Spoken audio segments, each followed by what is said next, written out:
চৈতন্য কৰিব লাগিব। তেওঁ আছেই আত্মা, জীৱ আত্মা পৰমাত্মাৰ ৰতি প্ৰীতি হ'ব লাগিব। কেনেকে? অহৰ্নিশে নিৰবিচ্ছিন্নভাৱে একচিতে সৰ্বক্ষণে তেওঁৰ লগত আমি ৰতি কৰিব লাগিব। যিকণ সময় পাইছো সেইকণকে ধৈৰ্য ধৰি আমি যদি ক্ষণে কথা কয় বুলি কৈছে নহয়নে বাৰু? সিটো মহাশয় এই ভাগৱত যদি ক্ষণেক সময় যদি আপুনি ধৈৰ্য ধৰি একান্ত মানে ঈশ্বৰৰ কথা শুনে হৃদয়ত বান্ধ ল'ব আৰু তেতিয়াই জানিব প্ৰভুৰ আপোনাৰ কৃপা মিলিছে। সেইকাৰণে কৈছে সাধু সন্তাই কৈছে যাৰ গৃহলৈ ভগৱানে আকৌ কি কৰে? চৈতন্য প্ৰভু ভগৱন্ত থকা গুৰুকেশত ৰাতিপুৱাই গা পা নোধোৱাকৈ অসদাচাৰী হিচাপে এবাটি লাল চাহ, এমুকুৰা চাধা, এমুকুৰা তামোল পাণ, এমুকুৰা বিড়ি চিগাৰেট খাই ললেহে বোলে সিফাললৈ যাব পাৰে। বুজিছেনে? এই ভগৱান থকা গৃহত তেনেকে পাৰেনে বাৰু সোমাবলৈ? কিন্তু আমি বাইটিকত সজাই থোৱা গুৰু গৃহলেতো সেইবোৰ খাই নাযাওঁ। যাওঁ জানো? তামোলখন খালেও মুখখন 7 বাৰ ধুও নহয়নে? ইফালে হৃদয় এটা থকা জনক চব জাপি দি আছো। গতিকে ঈশ্বৰ কেনেকে আহিব? সেইকাৰণে সাধু সন্তই কৈছে ঈশ্বৰ আহিবলৈ আপুনি আহ্বান কৰিব লাগিব। নহ'লে আপোনাৰ এই যে দম্ভ দৰ্প হিংসা কামনা বাসনা কাম ক্ৰোধ লোভ মোহ ৰূপী এই সৰ্পসমূহে আপোনাৰ শৰীৰত বাস ল'ব। মনটো ঠেলি মেলি কৰি থাকিব, ঠেলি যাব, আমাৰ স্থিতপ্ৰজ্ঞ হ'ব নোৱাৰি। সেইকাৰণে কৈছে জাহান গৃহত নভি উপগত একাত হৰি ভগত তাৰ গৃহচয় সৰ্পৰাদয় ইটো মহন্ত মত। একাদশ স্কন্ধতে আছে এই কথা। আমি ভাগৱতৰ পৰাই কৈছো এইখিনি কথা।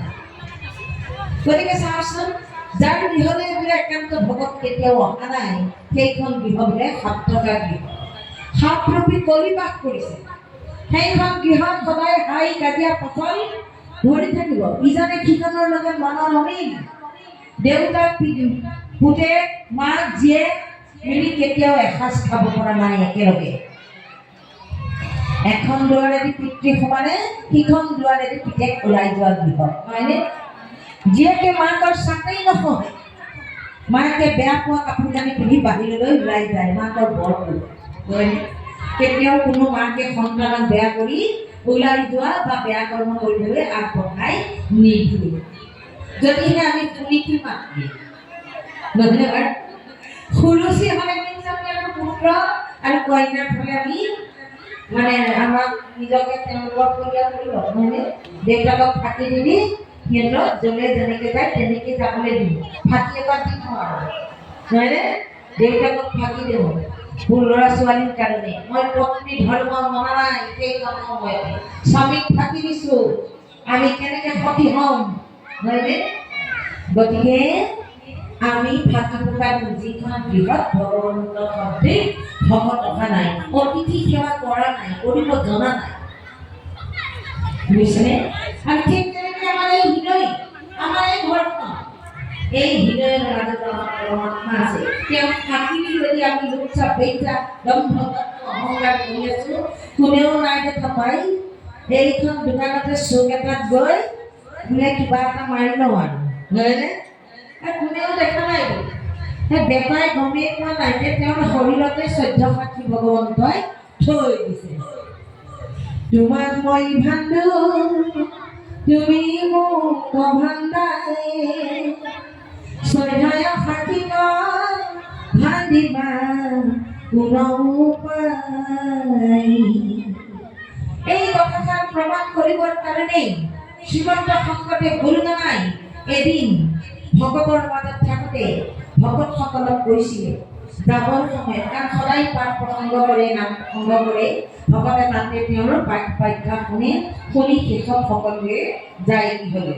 সেই গৃহলৈ যাবৰ সময়তে গুৰুজনাই কৈছিলে তোমালোকক আজি মই এটা বস্তু দিম, সেই বস্তুটো যাতে কোনেও নেদেখাকৈ তোমালোকে খাব লাগে।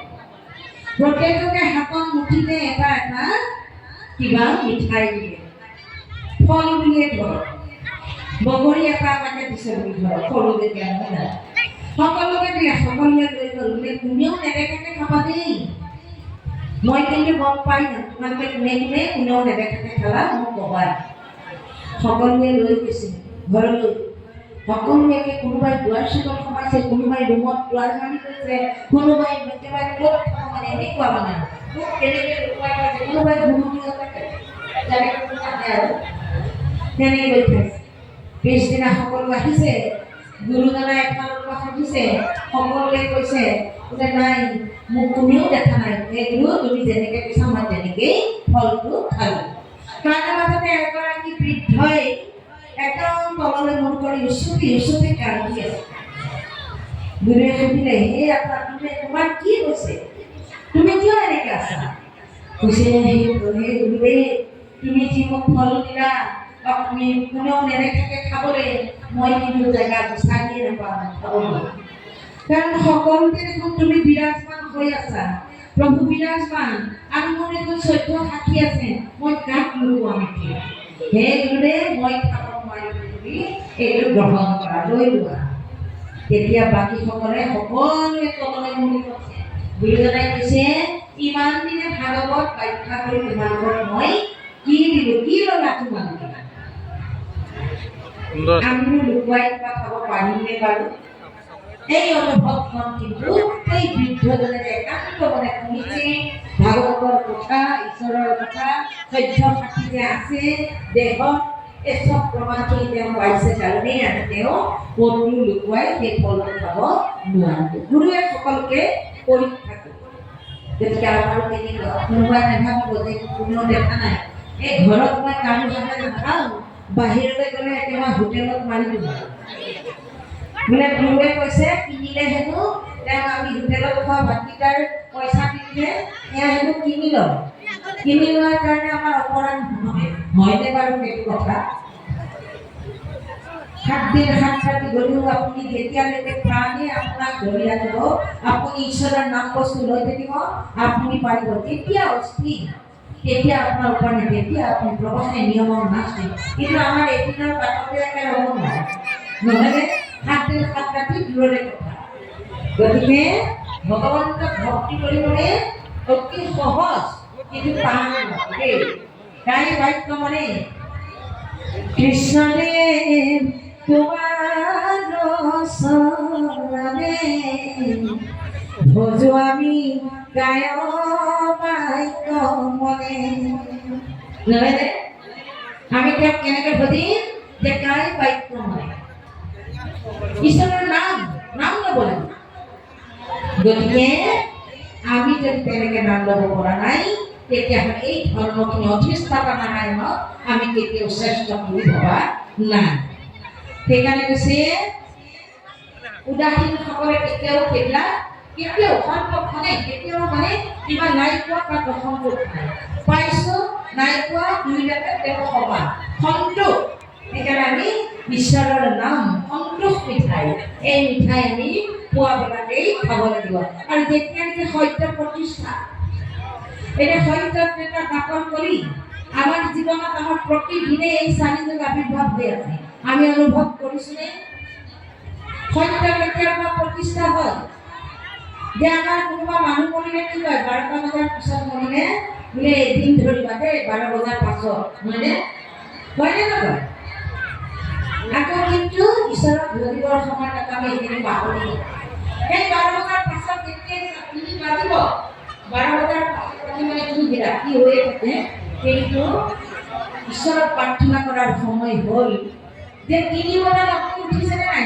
3:30 বজাৰ পৰা 5:30 বজালৈকে বা 6 বজালৈকে সত্য প্ৰতিষ্ঠা সেইখন সত্যটো সেই সময়খিনিত কাৰো কোনো জীৱৰ কেতিয়াও বেয়া ভাৱনা মনলৈ নাহে চৰাই চিৰিকটিয়ে নিজে পুনৰ সাৰ পায় নতুন এটা দিন মনুষ্য আমি নতুন এটা দিনৰ আগমন আমাৰ জীৱনত গতিকে সেই দিনটোক আমি কেনেকৈ কৰিব লাগিব যে সুন্দৰ পিতাকে সুন্দৰ ভক্তি কৰি আমাৰ জীৱনটো সুন্দৰ কৰিব লাগিব গতিকে আমাৰ যদি আইসকলে সেই সময়তে বা আমাৰ বাপসকলে জীৱসকলক কৈছে দেই, অকল আইসকল নহয়, এই সত্য শুদ্ধমতী জীৱই যদি সেই সময়কণতে এই ক্ষীৰত পানী ঢালি যদি গা ধুব পাৰিছে, তেতিয়াহ'লে তেওঁৰ কেতিয়াও কোনো বেমাৰে পাব নোৱাৰে।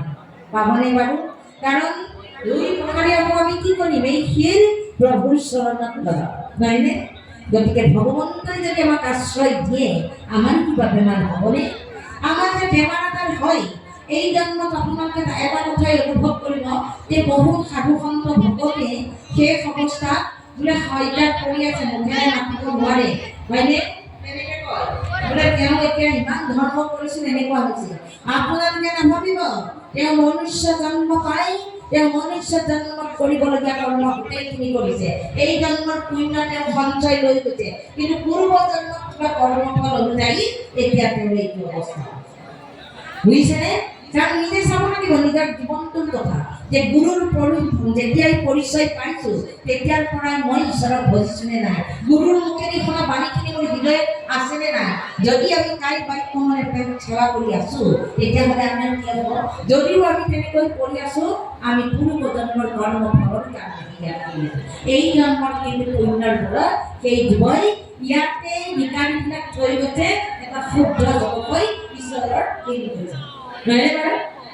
গতিকে এই কথাটো অনুভৱ কৰিব লাগে। আমাৰ আকৌ উল্টাটো কয়, নহয়নে? যে ভকত মানুহ এনেকুৱা হ'ব লাগেনে? ভকত কেতিয়াও তেনেকুৱা নহয়। ভগৱন্তে পূৰ্বজন্মৰ নিকাৰখিনি এই কৰ্মফলটো ইয়াতে শেষ কৰি এই মনুষ্য জন্ম সাৰ্থক কৰি তেওঁক লৈ যায়।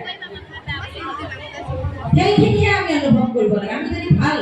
আমি যদি ভাল সন্তোষ মিঠাই খাইছোঁ, তেতিয়াহ'লে আমি সকলোকে ভালেই পাম, নহয়নে?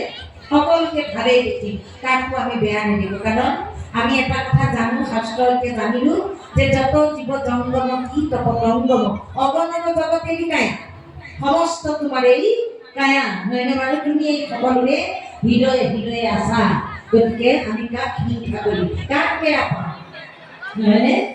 এই কথাখিনি এতিয়া কৈছে, কিন্তু আপোনাৰ গৃহতে থাকিয়া এৰাৱে বিষয়া দুখ, সেইদৰে গৃহতে থাকি বিষয়ত থাকিলেও তোমাৰ নাম লৈ এই সংসাৰৰ দুখ যাতনাৰ পৰা পৰিত্ৰাণ পাব পাৰে। পাৱে ঈশ্বৰক পাৰে সংসাৰক কদাচিত নোহে মোক। কি কৈছে?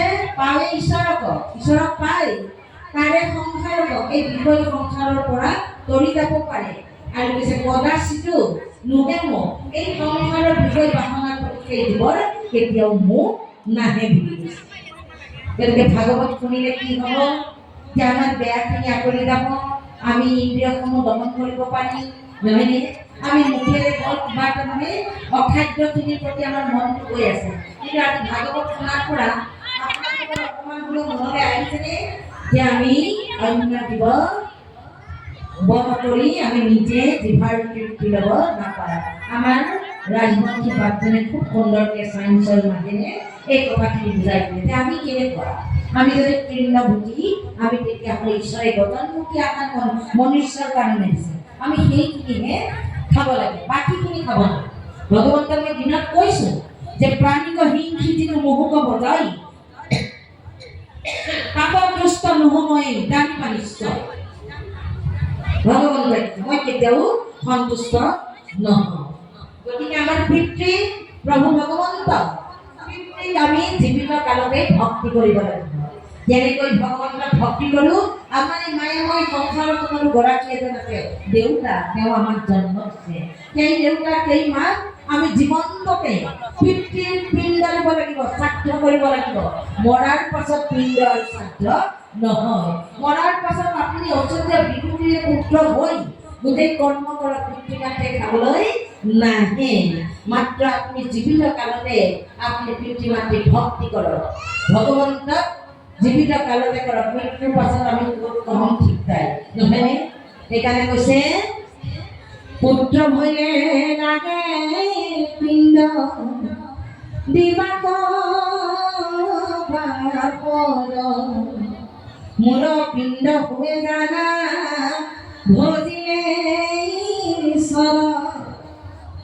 কৈছে যে পুত্ৰ হ'লে বাপেকৰ পিণ্ড দিবই লাগিব, কিন্তু মোৰ পিণ্ড মোতে শৰণ লৈ মোতে আশ্ৰয় লৈ মোতে পুত্ৰীক হিচাপে যদি মোক ভক্তি কৰিছে তেতিয়াহ'লে এয়াই পিতৃৰ শ্ৰাদ্ধ বুলি কৈছে, পিণ্ড বুলি কৈছে।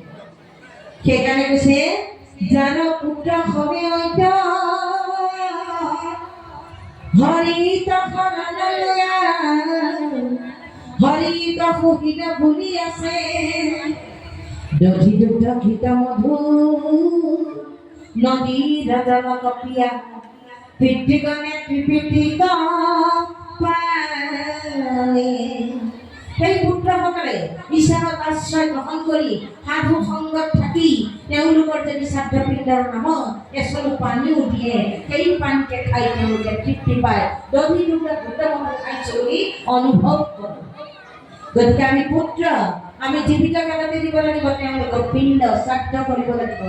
আমি যদি আমাৰ যি পুত্ৰক ডাঙৰ দীঘল কৰোঁতে পিতৃ মাতৃয়ে কান্দি কান্দি হয়তো কোনোবাৰ চাকৰি নাই তেওঁ দিন হাজিৰা কৰিছে তাৰ পৰা এটকা টকা বচাই তোমাক পঢ়াই শুনাই ডাঙৰ মানুহ কৰিছে আৰু ডাঙৰ মানুহ কৰাৰ পাছত বিদেশত গৈ যদি এগৰাকী নাৰী বিয়া পাতি সেইগৰাকীৰ পৰাধীন হৈ তুমি পিতৃ মাতৃক খবৰ এটা ল'বলৈ যদি আহিলে তোমাৰ সময় নাই। মৃত্যুৰ সময়ত ৰাইজে খবৰ দিছে তোমাক আহা তোমাৰ দেউতা লগত পৰি আছে আয়ৈ দেহি দেউতাকে মাকে ভাবি আছে ল'ৰাটোৰ মুখখন দেখা পোৱা হ'লে ল'ৰাটো আহি যদি আমাক ডাঙৰ ডক্তৰ এজনক দেখালে নিশ্চয় আমি আৰু দুদিনমান এই সংসাৰত আমি জীয়াই থাকিলোহেঁতেন। হে ভগৱান তুমি মোৰ ল'ৰাটোক খুব বুদ্ধি দিয়া আৰু এপাক লৈ আহাচোন মই চাওঁ নহয়নে এনেকৈ ভাবে। পিতৃ মাতৃ আহা পুত্ৰ কান্দি আছে আয়ৈ কিন্তু সেই পুত্ৰই মৃত্যুৰ পাছত আহি যদি বিৰাট মানে ঐশ্বৰ্য বিভূতি বিভিন্ন তৰফ বস্তুৰ প্ৰতি শ্ৰাদ্ধ কৰি ভকতক বস্ত্ৰ দান দি পুণ্য ল'ব পাৰিলে বিচাৰিলে হ'ব জানো? কেতিয়াও নহ'ব। সেইকাৰণে ভগৱন্তই কৈছে পিতৃ শ্ৰাদ্ধ পিতৃ পিণ্ড তুমি জীৱিত কালতে দিয়া। তুমি বৃদ্ধ হৈছে তেওঁ হাত লৰাব নোৱাৰে গা দাঙিব নোৱাৰে গাটো ধুব নোৱাৰে তুমি তেতিয়া তোমাৰ কৰ্তব্য কৰা। এটা সময়ত তুমি কেঁচুৱা আছিলা তোমাৰ পিতৃ মাতৃয়ে ধুৱাই পখাই তোমাক কোলাত লৈ ফুৰিছিলে এতিয়া তুমি কোলাত লোৱা বৃদ্ধ কালত পিতৃ মাতৃ বোলে কেঁচুৱাৰ দৰে। গতিকে তোমাৰ তুমি পিতৃ ধুৱাই দিয়া তুমি যেনেকৈ ধুৱাই পখাই হাতটোৰে দাঙি খাব নোৱাৰে তুমি ধুৱাই দিয়া নহয়নে? তেনেকৈ গৈ যেতিয়া এগৰাকী এবাৰ ফেচবুকত দিছিল এটা ল'ৰাৰ কাৰণে পাইছেনে নাই নাজানো আপোনালোকে যে এজন বৃদ্ধ 80 বছৰীয়া মাতৃ এনেকৈ কোলাত লৈ ল'ৰাটোৱে গা পা ধুৱাই গুচি আকৌ যি আহাৰ খুৱাই মাকে ঠেক হাঁহে পিনে কৰে কোলাত লৈ যাই দেখি কিমান আনন্দ পাইছে সেই আইগৰাকী নহয়নে? পুত্ৰই যদি সেইখিনি কৰ্ম কৰে গতিকে শাস্ত্ৰ শুনিলে নহ'ব ইয়াৰ কথাবিলাক মানিব লাগিব তেতিয়াহে হ'ব। গতিকে এই পিতৃক যে সেৱা কৰিব জানিছো তেতিয়াহ'লে আমি সেই কৃষ্ণ স্বামীটোক সেৱা কৰিব জানিম। তেওঁ আমাৰ পিতৃ যাৰ পৰা আমি আহিছো তেওঁলোকে যাব লাগিব নহয়নে বাৰু? গতিকে পুত্ৰই তেনেকুৱা পিণ্ড ল'ব লাগিব। এই পিণ্ডৰ ওপৰত মই আকৌ কম কিন্তু এইখন অকণমান আগবাঢ়ক যে যিহেতু শহীদ মানিয়া ভকতে থাকে সময় সেইকাৰণে এই যি জীৱই ভগতৰ সংগ পালে ভাগৱতৰ ওচৰ পালে ঈশ্বৰৰ কথা শুনিলে ভগৱন্তই যে শ্ৰেষ্ঠ এই কথা যোনে মানি লৈছে তেওঁ বিপদে থাকি ঈশ্বৰৰ নাম লৈ তৰি যাব পাৰিব আৰু তেওঁ মুক্ত জীৱন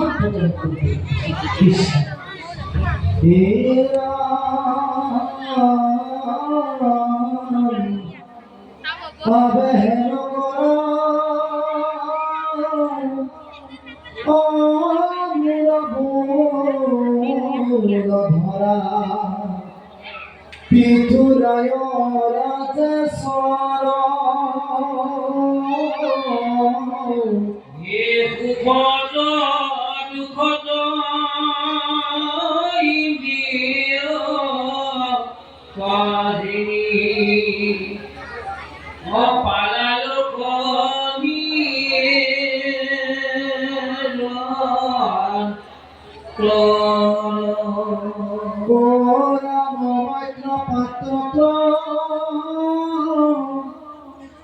বন্ধু ঈশ্বৰ তৰি